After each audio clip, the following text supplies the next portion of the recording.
اتنا یاد رکھیں ایک شخص وہ ہوتا ہے جو خود آتا، ایک شخص وہ ہوتا ہے جو خود آتا ہے، اور ایک وہ ہوتا ہے جو بلایا جاتا ہے۔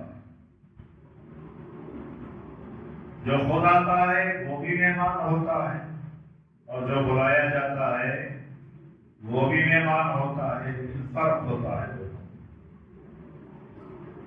آنے والا آیا تو اب لوگوں نے دیکھا کہ ہاں یہ آیا ہے، شاید اس کا اپنا کوئی مقصد وابستہ ہو، اور ایک وہ ہے جو بلایا گیا یا بھیجا گیا۔ تو اب آنے والے یہ جانتے ہیں کہ اس کو بھیجنے کے پیچھے بھیجنے والے کا کوئی مقصد ہے۔ سیدنا حضور خواجہ غریب نواز علیہ رحمت و رضوان ہندوستان میں خود تشریف نہیں لائے، خود تشریف نہیں لائے، بلکہ بھیجے گئے۔ اللہ تعالیٰ کا بھی یہی منشا اور چاہت تھی، اور رسول اکرم صلی اللہ تعالیٰ علیہ وآلہ وسلم کا بھی یہی نظریہ، یہی چاہت اور یہی منشا۔ حضور سیدنا خواجہ غریب نواز رحمۃ اللہ تعالیٰ علیہ ورضی اللہ عنہ وارضاہ کے تعلق سے آپ حضرات سماعت کرتے رہتے ہیں، لیکن حقیقت یہ ہے کہ غریب نواز کی آمد دین اسلام کو پھیلانے کے لیے، اللہ کا پیغام پہنچانے کے لیے، رسول اکرم صلی اللہ علیہ وآلہ وسلم اور ان کی اولاد کی محبت لوگوں کے دل میں بٹھانے کے لیے تھی۔ جیسا کہ قرآن کے اندر اللہ تعالیٰ کا فرمان ہے، ارشاد فرمایا اللہ پاک نے، ان الذین آمنوا وعملوا الصالحات، بے شک وہ لوگ کہ جو ایمان والے، وعملوا الصالحات اور نیک عمل کرنے والے، پہلے ایمان، ان الذین آمنوا، پہلے ایمان کو بیان کیا کہ بے شک وہ لوگ جو ایمان والے،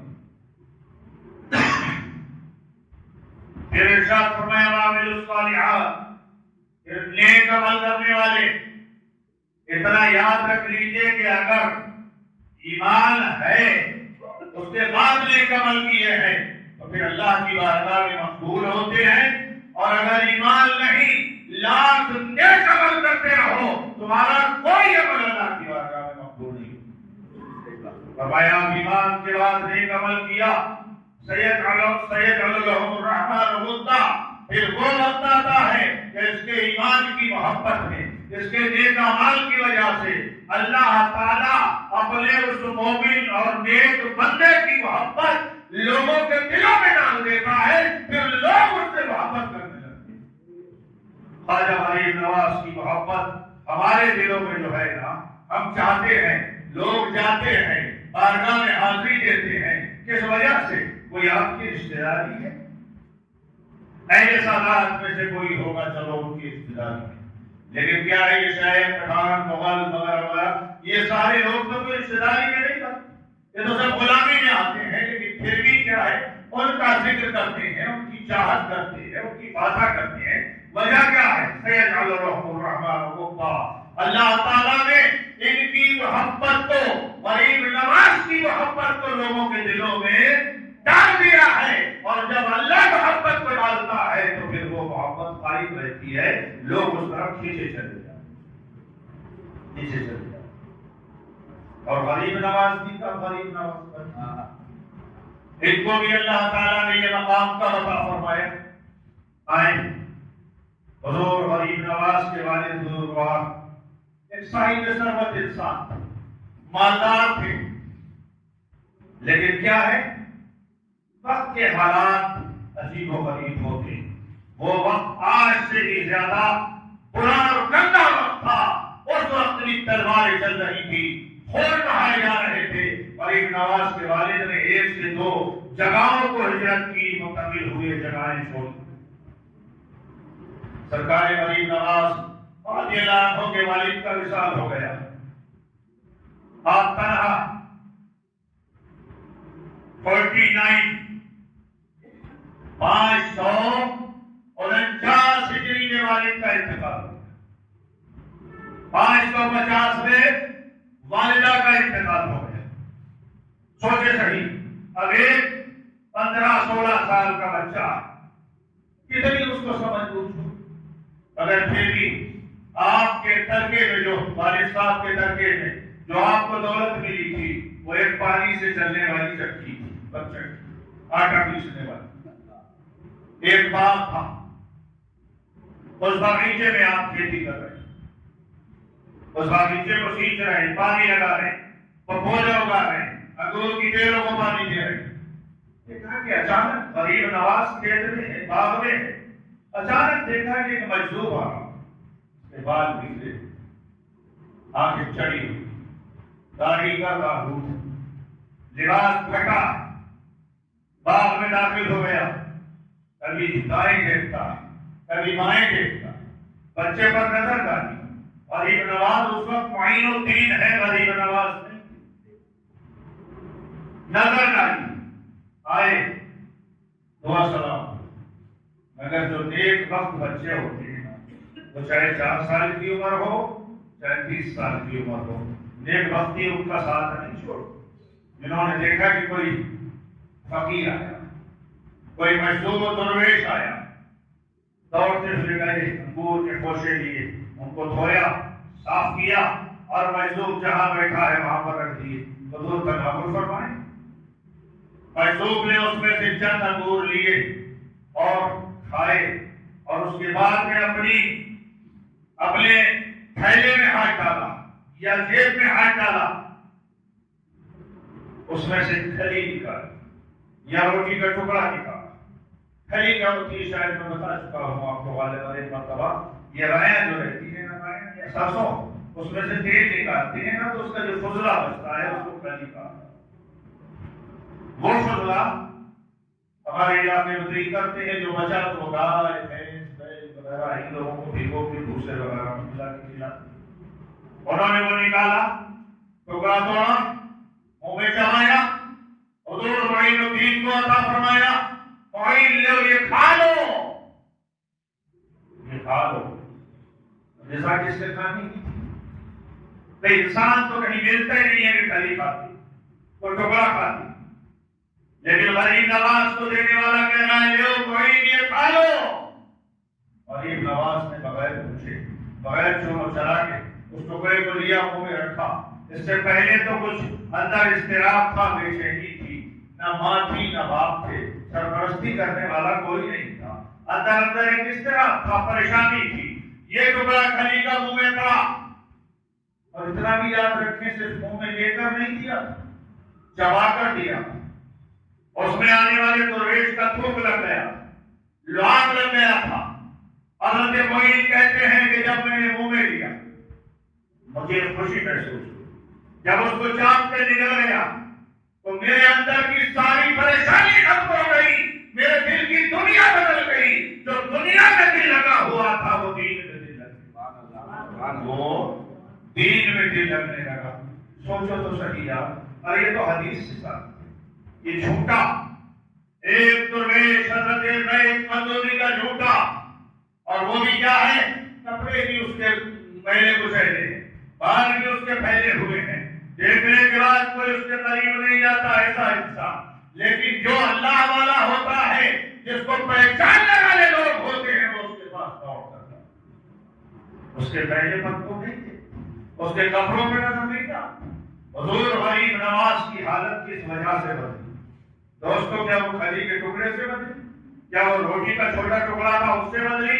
نہیں نہیں.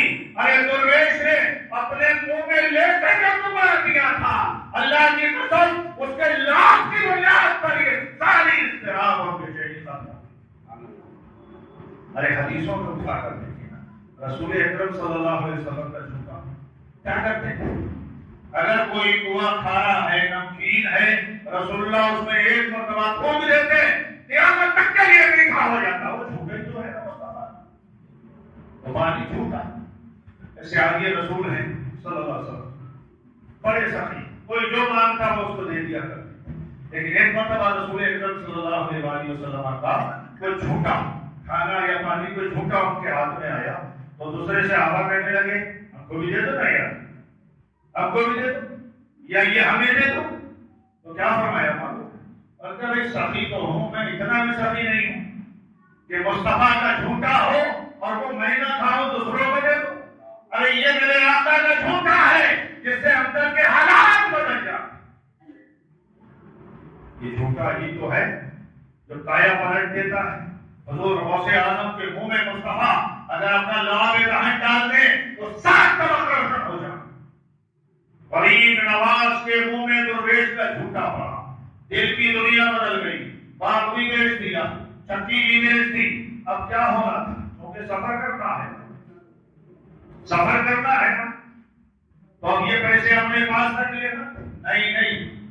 ارے جو درویش بنتا ہے, جو ولی بنتا ہے, جو اللہ والا بنتا ہے, پھر وہ دولت سے محبت نہیں مخلوق سے محبت کرتا ہے. مخلوق سے محبت کرتا ہے. غریبوں کو تلاش کر کر کے اپنے سارے باغ کے پیسے دے دیے, اپنی مچکی کے پیسے دے دیے, سب کچھ صدقہ کر دیا.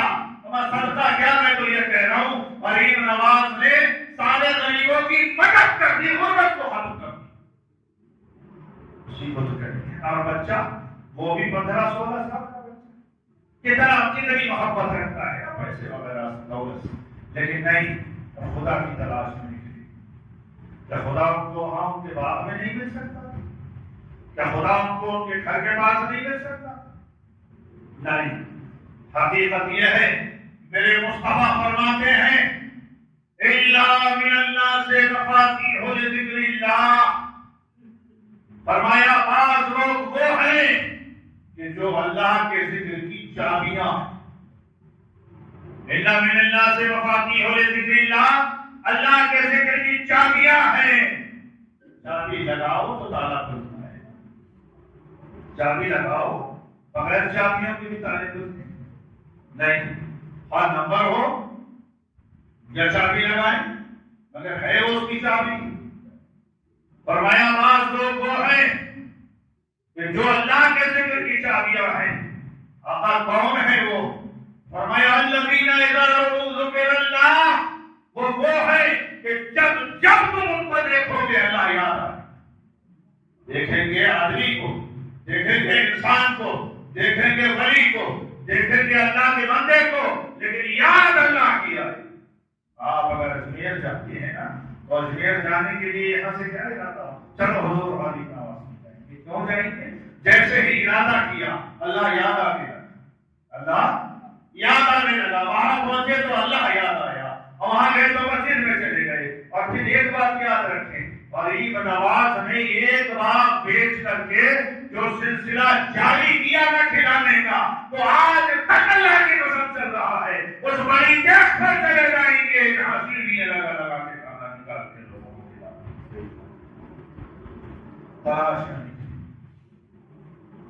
مختصر انداز میں آپ لوگوں کی گوشت گزار کر دوں. ہر بار پہنچ رہی خواجہ عثمان ہارونی کے پاس. یہ اصل میں لفظ کیا ہے؟ بزرگ لوگ فرماتے ہیں کہ یہ کیا ہے, خواجہ عثمان ہرولی.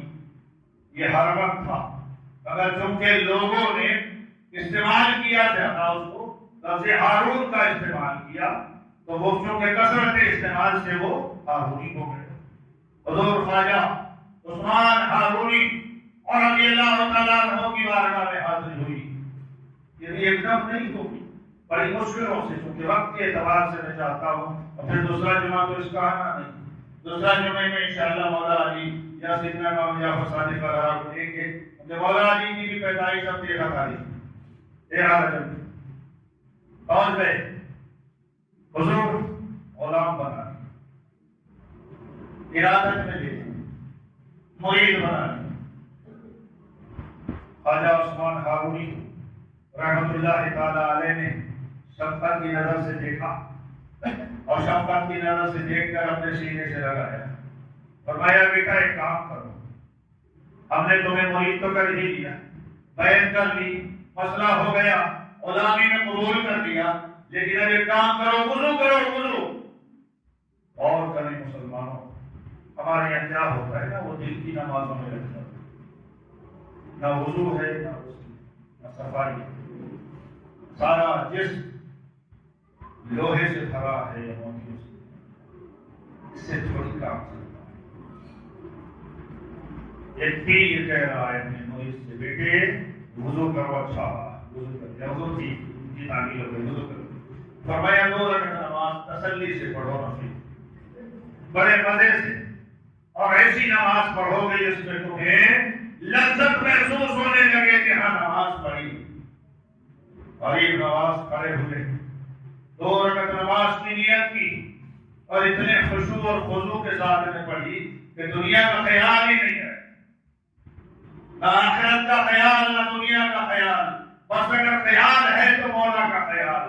2 رکعت نماز ختم ہو گئی، عرض کرتے ہیں حضور 2 رکعت پڑھ لیا، فرمایا اچھے سے پڑھ؟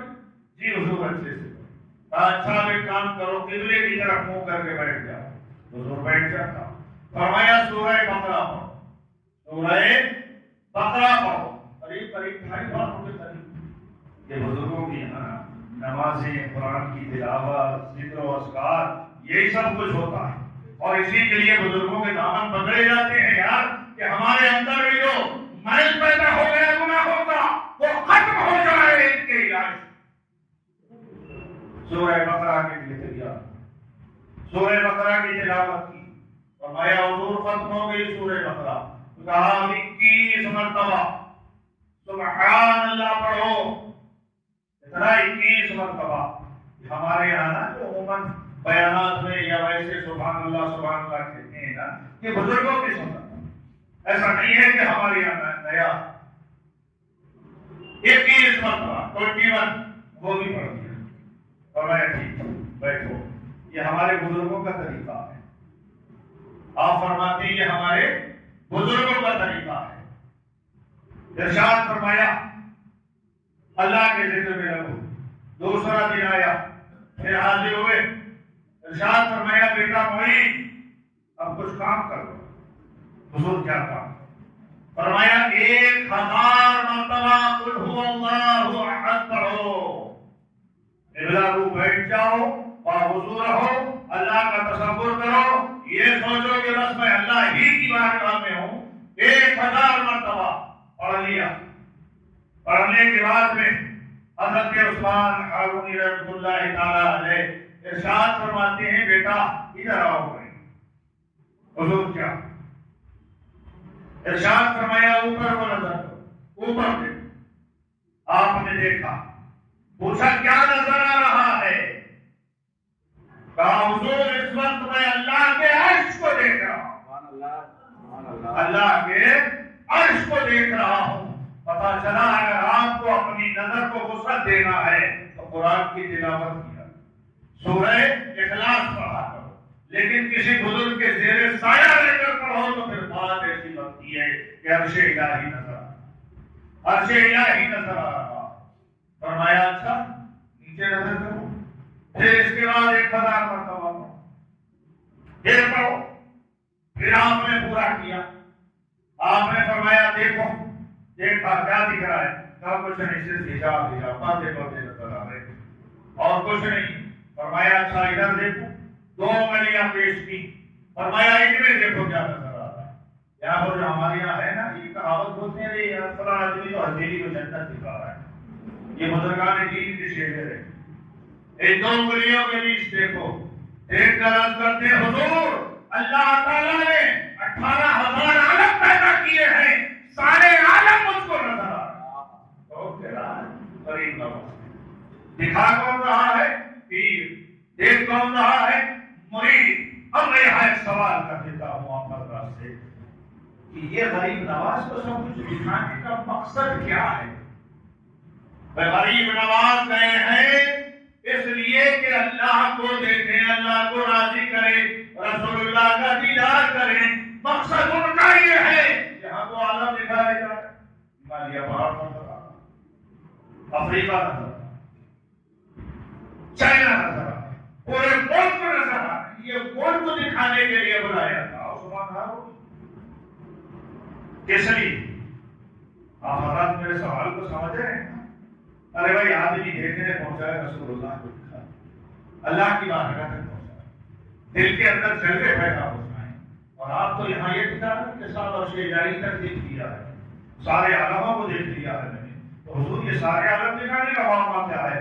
تو جواب ملے گا نادار سنو، آپ میرا جواب سنو، جواب ملے گا. اے اللہ کے بندو، معین عام آدمی نہیں، معین چھوٹا سا آدمی نہیں ہے. غریب نواز پوری دنیا کو گھیرے گا. اس کا سلسلہ ہر جگہ پایا جائے گا. جب سلسلہ پایا جائے گا تو ضروری ہے کہ اس کی نظر بھی وہاں تک ہو. اس کی نظر کو اتنی وسعت دے دی کہ قیامت تک آنے والے مریضوں کو دیکھتا رہے، ان کی آواز سنبھالتا ہے. اس لیے یہ سب کچھ دکھا دیا ہے. فرمایا آپ اگر اللہ کی بارگاہ میں حاضر کرنا ہے تو چلتا ہوں میرے ساتھ لے کے چلتا ہوں. کہاں جائیں گے حضور؟ فرمایا چلو حج کو. پہنچ گئے مکے میں. جانے کا انداز کیسا ہے معلوم؟ آج کل پیر مرید یہ چاہتا ہے کہ میرا سامان میرا پیر دھوئے، لیکن وہ مرید تھا کہ پیر کے جوتے سر کے رکھے، چٹائی سر پر، بوریا بستر سر پر، انداز لگائیں. ارے یار ان کا تو حال ہی یہ تھا اللہ کی قسم کہ اپنے پیروں کے جوتوں سے ان کو وہ محبت تھی کہ آج تمہیں سونے سے بھی وہ محبت نہیں. میں بتایا تھا انشاءاللہ کسی وقت آئے گا بتاؤں گا کہ حضرت امیر خسرو نا جب کلکتے سے واپس آ رہے ہیں تو راستے میں پیر کے جوتے کی خوشبو آ گئی. میرا پیر ہے اور وہ اس دور کے لیے اس دور کے پیسوں کے مقابلے میں بھی لاکھوں نہیں آج کے کروڑوں روپے پہنچ رہے ہیں. جوتے رکھ کر جا رہے ہیں. پہنچ گئے مکے میں. کہا میں چلو اللہ کے گھر کو چلو. ایک جگہ سامان رکھ دیا. وہ دور ایسا تو تھا کہ چراتا بھی تو کیا چرا، عزیز چٹائی چرا، پرانا بستر چرا، پرانے جوتے چرا، رکھ دیے گئے. چلو پہنچ گئے. طواف ہوا. خانہ کعبہ کے دروازے کے سامنے یار پیر ہو تو ایسا ہو. آج کے دور کے پیروں سے معذرانہ گزارش کرتا ہوں کہ کبھی اپنے مریدوں کے لیے ہاتھ اٹھا کے دعا کر دیا کرو کہ اللہ ان کو قبول کر. حضور خواجہ عثمان ہارونی کھڑے ہوئے خانہ کعبہ کے پاس، ملتزم کے پاس، اور ہاتھ اٹھا کر کہتے ہیں مولا کریم میں معین الدین بنایا ہوں، تو اسے قبول کر لے اپنی بارگاہ میں اپنا بنا. کیا دعا ہے! اسے اپنا بنا، اسے قبول کر لے.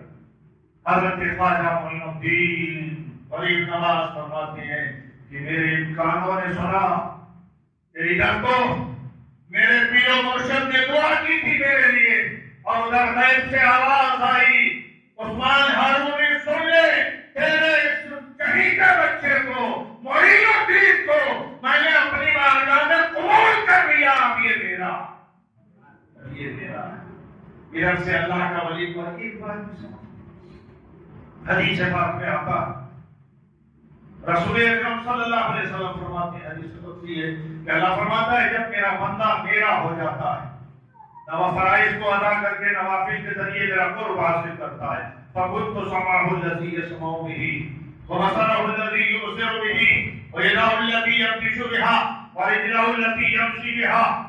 اور ایک روایت میں آتا ہے لِسَانُهُ الَّذِي يَنطِقُ بِهَا.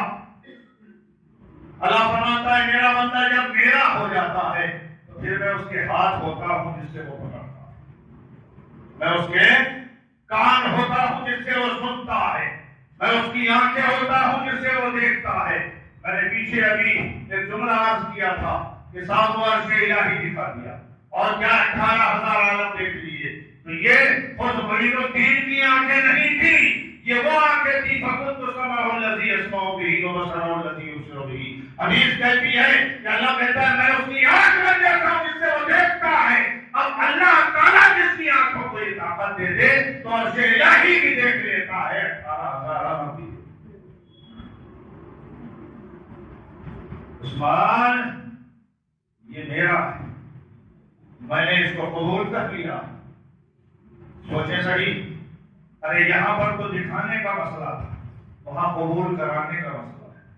اور جب حج ہو گیا تو فرماتے ہیں حضرت خواجہ عثمان ہارونی بیٹے معین نے کام کر لیا، آقا کی بات کر رسول اللہ کی بات کر۔ اچھا سچ بتائیں، آپ خود دیکھیں، ہمارے یہاں ایک بد عمل سے بد عمل انسان، شرابی، چور ہو، جواری ہو، اس سے آپ سے فتنہ جملہ کہتے ہیں کہ مدینے کو چلو، رسول اللہ کے پاس چلو، اللہ کی قسم اس کے دل کی کیفیت بدل جاتی ہے، نیچے کو سر جھک جاتا ہے، کہتا ہے میرا مقدر ایسا کہاں ہے کہ میں اپنے رسول تک پہنچ سکوں۔ ہر آدمی دوستو، غریبوں کا تو حال یہ ہے نا، کبھی وہ تصور کرتے ہیں کہ مدینہ دیکھیں، ان کی آنکھوں سے آنسو جاری ہو جاتے ہیں، ٹوٹ جاتے ہیں اندر سے۔ کیوں؟ وہ یہ سمجھتے ہیں کہ ہم نہیں پہنچ پاتے، اور بعض تو تنہائی میں کہتے ہیں یا رسول اللہ کیا میں اسرائیل میں نہیں ہوں کہ آپ مجھے بلا سکتے؟ ارے عجیب کیفیت تاری زور قریب نواز کی بیٹھک چلتی ہے، پیر و مرشد فرماتے ہیں بیٹے چلو مدینے چلے، حضور ضرور چلے، اٹھایا صاحب بستر، سر پہ رکھ لیا، مصلی ہے بغل میں دبا لیا، وضو کا لوٹا ہاتھ میں لے لیا، حضور چلے، پیر آگے آگے جا رہا، مرید پیچھے پیچھے جا رہا، پہنچ گئے مدینے پہنچے۔ حضرت عثمان ہارونی فرماتے ہیں بیٹے سلام کرو،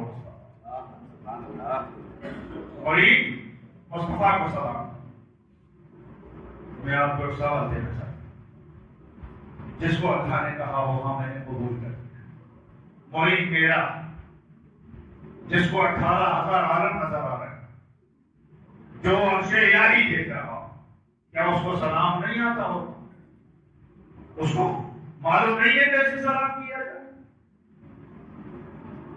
مرید سلام کرو، انتظار میں تھے کہ میرا پیر کہے اور میں سلام کروں، میرا پیر طریقہ بتائے میں سلام کروں۔ عرض کرتے ہیں الصلاۃ والسلام علیکا یا سید المرسلین، الصلاۃ والسلام علیکا یا خاتم النبیین۔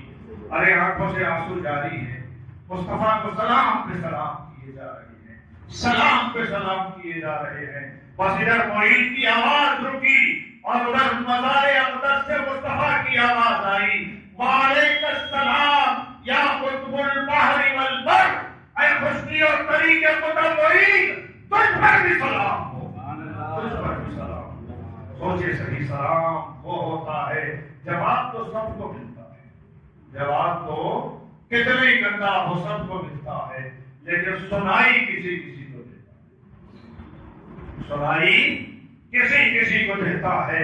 حضور خواجہ غریب نواز وہ قسمت والے غریب نواز ہیں کہ جن کو مصطفیٰ کا سلام بھی ملا اور خطاب بھی مل گیا کہ خشکیوں تری کے کتب۔ اور پھر اس کے بعد میں رسول اکرم صلی اللہ علیہ وسلم کی بارگاہ سے ایک انار ملا رہا